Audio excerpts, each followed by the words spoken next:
Hello दोस्तों, concise physics का class में आपका स्वागत है, जहां पे हम लोग बहुत ही सिंपल तरीके से फिजिक्स का डिस्कशन करते हैं। आज का टॉपिक है रिफ्रैक्शन ऑफ लाइट। जब लाइट एक मीडियम से दूसरा मीडियम में जाते हैं तो स्ट्रेट लाइन पाथ में मूव नहीं कर पाते, उसका बेंडिंग हो जाता है। इस घटना को रिफ्रैक्शन के नाम से हम लोग जानते हैं। So it is nothing but the bending of light when light travels from one medium to another medium. Example के लिए हम लोग यहाँ पे दो मीडियम लिए, air medium and water medium. एक लाइट एयर मीडियम में आ रहा था और वो एयर वाटर का इंटरफेस में एक पॉइंट में गिरा और उसके बाद वो राइट रिफ्लेक्ट हो गया। तो यहाँ पे हम लोग एक नॉर्मल का ड्राइंग करेंगे, एक परपेंडिकुलर लाइन ड्राइंग करेंगे और आने वाला रे यानी इंसिडेंट रे नॉर्मल के साथ जो एंगल बनाएगा उसको बोलते हैं एंगल ऑफ इंसिडेंस, और जाने वाला रे यानी रिफ्लेक्टेड रे जो एंगल बनाएगा उसको बोलते हैं एंगल ऑफ रिफ्लेक्शंस। रिफ्लेक्शन के केस में आई और आर का वैल्यू बराबर था, लेकिन इस केस में आई और आर का वैल्यू बराबर नहीं हो रहा है क्योंकि यहाँ पे बेंडिंग देखने को मिल रहा है।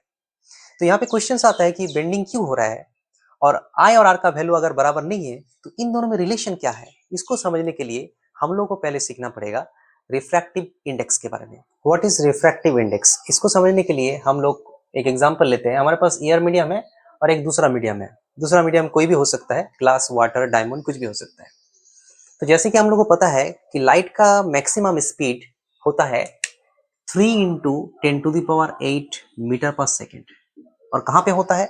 एयर मीडियम में होता है। इसको हम लोग सी लेटर से डिनोट करते हैं।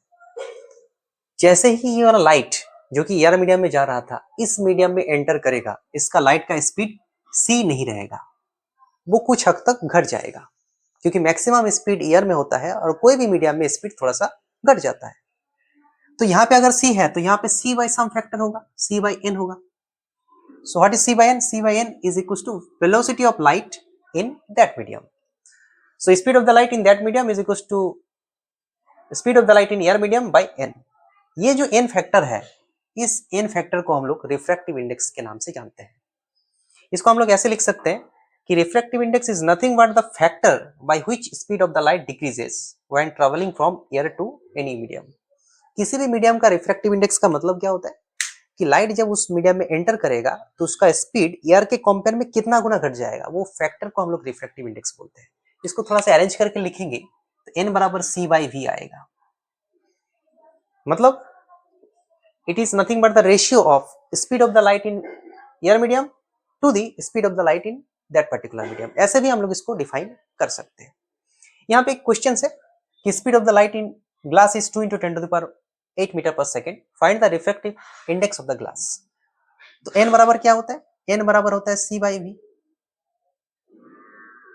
So it is 3 into 10⁸ by 2 into 10⁸, that is 1.5।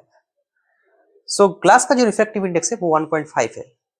अगर कोई क्वेश्चन पूछेगा कि what is the meaning of refractive index of glass is 1.5, इसका मतलब ये है कि जब लाइट एयर मीडियम से ग्लास के अंदर जाएगा तो उसका स्पीड 3 into 10⁸ नहीं रहेगा, वो कितना हो जाएगा? 3 into 10⁸ के कंपेयर में और 1.5 गुना घट जाएगा। तो ये जो घट रहा है जो फैक्टर से, इसी को हम लोग रिफ्रैक्टिव इंडेक्स के नाम से जानते हैं। आने वाला समय में हम लोग को देखेंगे कि रिफ्रैक्शन जो होगा उसका क्वालिटी, मतलब अच्छे से रिफ्रैक्शन हो रहा है कि नहीं हो रहा है, वो यही वाला फैक्टर डिटरमाइन करेगा। इसीलिए इसका नाम है रिफ्रैक्टिव इंडेक्स।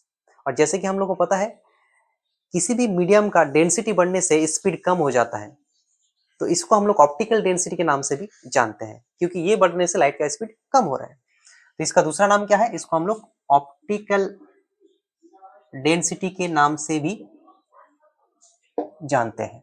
रिफ्लेक्शन के केस में एंगल ऑफ इंसिडेंट और एंगल ऑफ रिफ्लेक्शन दोनों का वैल्यू बराबर होता है, आई बराबर आर होता है। लेकिन रिफ्रैक्शन के केस में आई और आर का वैल्यू बराबर नहीं होता है। तो दोनों में रिलेशन क्या है उसको हम लोग आज सीखेंगे। सपोज हमारे पास दो मीडियम है, नीचे एक मीडियम, ऊपर में एक मीडियम। नीचे का जो मीडियम है, स्टार्टिंग मीडियम, इनिशियल मीडियम, उसका रिफ्रैक्टिव इंडेक्स है Ni और लास्ट मीडियम जो है उसका रिफ्रैक्टिव इंडेक्स है Nf। एक लाइट फर्स्ट मीडियम से सेकेंड मीडियम में ट्रांजेक्शन कर रहा है, तो हम लोग यहाँ पे एक नॉर्मल ड्रॉ करेंगे। इंसिडेंट रे जो एंगल बना रहे हैं नॉर्मल के साथ उसको हम लोग एंगल ऑफ इंसिडेंट बोलेंगे और रिफ्रैक्टेड रे जो एंगल बना रहे हैं उसको एंगल ऑफ रिफ्लेक्शन बोलेंगे। हम लोग देख सकते हैं कि लाइट का बेंडिंग हुआ है यानी रिफ्रैक्शन हुआ है, तो आई और आर का वैल्यू बराबर नहीं होगा। दोनों में से कोई ज्यादा होगा। तो दोनों में रिलेशन क्या है? दोनों में रिलेशन है sin i by sin r is equals to nf by ni. What is nf? nf is the refractive index of second medium, final medium. ni is the refractive index on the starting medium. दोनों का value कुछ भी हो सकता है and that is equals to constant. ये जो ratio होगा वो कांस्टेंट होगा। इसको हम लोग बोलते हैं लॉ ऑफ रिफ्रैक्शन या फिर इसको स्नेल्स लॉ भी बोलते हैं। जहां जहां पे रिफ्रैक्शन होगा वो प्लेन सरफेस हो या फिर कर्व सरफेस हो, वहां पे ये लॉ ऑफ रिफ्रैक्शन वैलिड होगा। जिस मीडियम का रिफ्रैक्टिव इंडेक्स कम होता है उसको हम लोग रेयरर मीडियम बोलते हैं और जिसका ज्यादा होता है उसको हम लोग डेंसर मीडियम बोलते हैं। सपोज एयर का रिफ्रैक्टिव इंडेक्स है 1 एंड वाटर का रिफ्रैक्टिव इंडेक्स है 1.33, ग्लास का है 1.5। तो अगर हम लोग एयर और वाटर में कंपेयर करेंगे, तीन दोनों में से एयर का रिफ्रैक्टिव इंडेक्स कम है और वाटर का रिफ्रैक्टिव इंडेक्स ज्यादा है, यानी हम लोग बोल सकते हैं कि water is denser with respect to air, या फिर हम लोग इसको दूसरे तरीके से बोल सकते हैं कि air is rarer with respect to water. जिसका रिफ्रैक्टिव इंडेक्स कम होगा उसको रेयरर बोलेंगे और ज्यादा होने से डेंसर बोलेंगे। अगर कंपैरिजन हम लोग चेंज कर देते हैं, वाटर और ग्लास में कंपैरिजन करेंगे, तो यहाँ पे कौन डेंसर हो जाएगा? ग्लास डेंसर हो जाएगा और वाटर हो जाएगा रेयरर। तो अगर light travels from denser to rarer medium, denser से अगर रेयरर मीडियम जाते हैं, तो उस केस में क्या देखने को मिलेगा? उस केस में हम लोग को देखने को मिलेगा कि light shifts away from normal.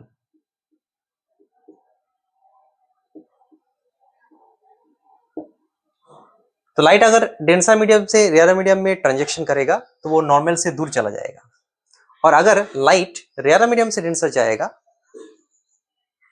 तो light shifts towards normal.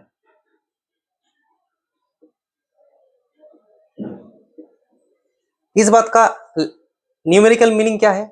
Light shifts away from the normal, मतलब आर का वैल्यू ज्यादा हो गया, मतलब यहाँ पे क्या हो गया? R is greater than I, और इस जगह में क्या हो गया? टुवर्ड्स द नॉर्मल, मतलब आर जो है वो क्लोज हो गया, कम हो गया, तो आर लेस देन आई। इस चीज को हम लोग स्नेल्स लॉ से प्रूव भी कर सकते हैं। अगर हम लोग डेंसर टू रेयरर जा रहे हैं तो डेंसर मतलब ज्यादा रिफ्रैक्टिव इंडेक्स से कम रिफ्रैक्टिव इंडेक्स में ट्रांजैक्शन कर रहे हैं, मतलब हमारा जो फाइनल मीडियम है उसका रिफ्रैक्टिव इंडेक्स कम है, मतलब यहाँ पे कम है। इस फ्रैक्शन का जो ऊपर में न्यूमरेटर है उसका वैल्यू कम है और डिनोमिनेटर वैल्यू ज्यादा है, तो ये फ्रैक्शन क्या हो जाएगा? लेस देन 1 होगा। तो साइन आई इस केस में क्या होगा? Sign of I by sign of R is less than 1, so I less than are, मतलब आर का वैल्यू ज्यादा होगा। इसको हम लोग ऐसे भी लिख सकते हैं, आर ग्रेटर देन आई। लेकिन दूसरा केस में क्या कर रहे हैं? रेयरर टू डेंसर जा रहे हैं, मतलब रेयरर मतलब कम रिफ्रैक्टिव इंडेक्स, डेंसर मतलब ज्यादा रिफ्रैक्टिव इंडेक्स, तो फाइनल का वैल्यू ज्यादा है। तो एक बड़ा नंबर डिवाइडेड बाई एक छोटा नंबर, तो एक से ज्यादा होगा, यानी sine i by sine r greater than 1, so i greater than are, मतलब आर का वैल्यू जो होगा वो छोटा होगा, r is less than i. तो सिंपल लैंग्वेज में हम लोग क्या बोल सकते हैं? अगर डेंसर टू रेयरर जा रहा है तो आर का वैल्यू ज्यादा हो जाएगा, मतलब away from the normal shift हो जाएगा, और अगर उल्टा हो रहा है तो आर का वैल्यू कम हो जाएगा, मतलब टुवर्ड्स नॉर्मल शिफ्ट हो जाएगा। और ये वाला बात हर जगह में वैलिड होगा जहां पे रिफ्रैक्शन हो रहा है। अब हम लोग समझ लेते हैं कि स्पीड चेंज होने से बेंडिंग क्यों होता है। ये बात हम लोग को समझ में आ गया कि मीडियम चेंज होने से स्पीड चेंज हो जाता है, क्योंकि सभी का रिफ्रैक्टिव इंडेक्स अलग अलग होता है। लेकिन स्पीड चेंज होने के साथ बेंडिंग का क्या रिलेशन है, इसको समझने के लिए थोड़ा सा गौर से देखते हैं। हमारे पास नीचे एक मीडियम है डेंसर मीडियम, ऊपर में है एक रेयरर मीडियम। इसका रिफ्रैक्टिव इंडेक्स ni है, इसका nf है, तो क्वाइट नेचुरल nf का वैल्यू ni से छोटा है। तो अगर स्पीड के मामले में हम लोग सोचेंगे तो क्योंकि ये डेंसर है तो इसका स्पीड क्या होगा? यहाँ पे स्पीड इज लेस, और यहाँ पे रेयरर है तो यहाँ पे लाइट का स्पीड क्या होगा? ज्यादा। तो ये जो रे जा रहा है, इस रे को हम लोग अगर जूम करेंगे तो आपको ऐसे दिखेगा कि रे जो है ऐसा दिखेगा, एक बड़ा रे जा रहा है ऐसे। अगर ऐसे गाड़ी जा रहा है, पहले आधा हिस्सा उसका बाहर आया, इसका स्पीड ज्यादा हो चुका है, तो इसका स्पीड ज्यादा हो चुका है और ये वाला चक्का का स्पीड कम है क्योंकि वो पुराना मीडियम में है, तो क्या हो जाएगा? ये ऐसे जा रहा था, ऐसे बेंड हो जाएगा, इसीलिए ये रिफ्लेक्शन देखने को मिलता है। नेक्स्ट बात करेंगे टोटल इंटरनल रिफ्लेक्शन के बारे में। इसको समझने के लिए हम लोग दो मीडियम लिए, एक डेंसर मीडियम, एक रेयर मीडियम। लाइट अगर डेंसर मीडियम से रेयर मीडियम में जाते हैं तो अकॉर्डिंग टू द रूल ये क्या होता है, नॉर्मल से दूर शिफ्ट हो जाता है, दूर भाग जाता है। तो यहाँ पे एंगल ऑफ इंसिडेंस आई है, एंगल ऑफ रिफ्लेक्शन आर है, आर का वैल्यू आई से ज्यादा है। अगर हम लोग आई का वैल्यू बढ़ाएंगे तो आर का वैल्यू भी बढ़ता रहेगा और एक समय ऐसा आएगा कि आर का वैल्यू जो है 90 के बराबर हो जाएगा, यानी रिफ्रैक्टेड रे सरफेस के साथ टच होके जाएगा। इस एंगल को हम लोग बोलते हैं critical angle. Angle of incident का जो वैल्यू के लिए एंगल ऑफ रिफ्रैक्शन का वैल्यू 90 होता है उसको हम लोग क्रिटिकल एंगल बोलते हैं। इसको हम लोग नोट करके रखेंगे। When light travel from denser medium to rarer medium, the angle for which the angle of refraction is equals to 90 degree is called critical angle. अब अगर क्रिटिकल एंगल से भी ज्यादा एंगल में लाइट गिरेगा, मतलब आई का वैल्यू हम लोग और फर्दर बढ़ाएंगे तो देखने को मिलेगा कि लाइट जो है टोटल इंटरनली रिफ्लेक्ट होके उसी मीडियम में वापस आ जाएगा। इसमें कोई भी रिफ्लेक्शन आपको देखने को नहीं मिलेगा। यहाँ पे आई और आर का वैल्यू क्या हो जाएगा, बराबर हो जाएगा, क्योंकि यहाँ पे रिफ्रैक्शन नहीं हो रहा है, यहाँ पे रिफ्लेक्शन हो रहा है।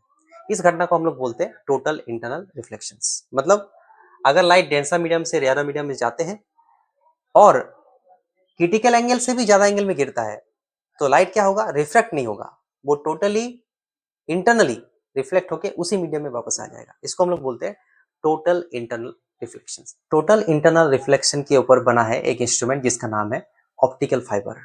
इसको बनाने के लिए हम लोग को दो मटेरियल का जरूरत होता है। आप लोग देख सकते हैं कि हमारे पास एक वायर जैसा चीज है जिसमें अंदर का जो मटेरियल है उसको हम लोग कोर बोलते हैं और बाहर का जो मटेरियल है उसके ऊपर कवर है उसको हम लोग क्लैडिंग बोलते हैं। कोर का जो रिफ्रैक्टिव इंडेक्स है उसका वैल्यू ज्यादा होता है और क्लैडिंग का रिफ्रैक्टिव इंडेक्स कम होता है, मतलब N1 के वैल्यू N2 से ज्यादा होता है। लाइट जब बाहर से इसके अंदर जाते हैं, यहां से इसके अंदर गिरता है, तो यहाँ पे हम लोग इंश्योर करते हैं कि लाइट क्रिटिकल एंगल से ज्यादा एंगल में गिरे। तो जैसे क्रिटिकल एंगल से ज्यादा एंगल में गिरेगा लाइट यहाँ पे टोटल इंटरनली रिफ्लेक्ट होगा, क्योंकि यहाँ पे लाइट कोर से क्लैडिंग की ओर ट्रांजेक्शन करने का कोशिश कर रहे हैं, मतलब ज्यादा रिफ्रैक्टिव इंडेक्स वाला मीडियम से कम रिफ्रैक्टिव इंडेक्स वाला मीडियम में। तो यहाँ पे क्या होगा, टोटल इंटरनल रिफ्लेक्शन हो सकता है। हम लोग को सिर्फ ये इंश्योर करना पड़ेगा कि ये जो एंगल है वो क्रिटिकल से ज्यादा होना चाहिए। तो ये टोटल इंटरनल रिफ्लेक्ट होकर यहाँ पे गिरेगा, उसके बाद यहाँ पे दोबारा टोटल इंटरनल रिफ्लेक्शन होगा, ऐसे करके ये चलता रहेगा, बाद में निकल जाएगा। तो हम लोग एक लाइट रे को एक जगह से दूसरी जगह में हम लोग आसानी से भेज सकते हैं, कोई भी इंफॉर्मेशन को एक जगह से दूसरी जगह में भेज सकते हैं इस प्रिंसिपल में। तो this is the application of total internal reflections. इसका यूज क्या होते हैं, इसका यूज करके हम लोग उस जगह में पहुंच सकते हैं जहां पे हम लोग डायरेक्टली नहीं देख सकते। जैसे कि एंडोस्कोपी में डॉक्टर इसको यूज करते हैं एक जगह से दूसरी जगह में इंफॉर्मेशन को भेजने के लिए, कम्युनिकेशन के लिए हम लोग इसका इस्तेमाल करते हैं।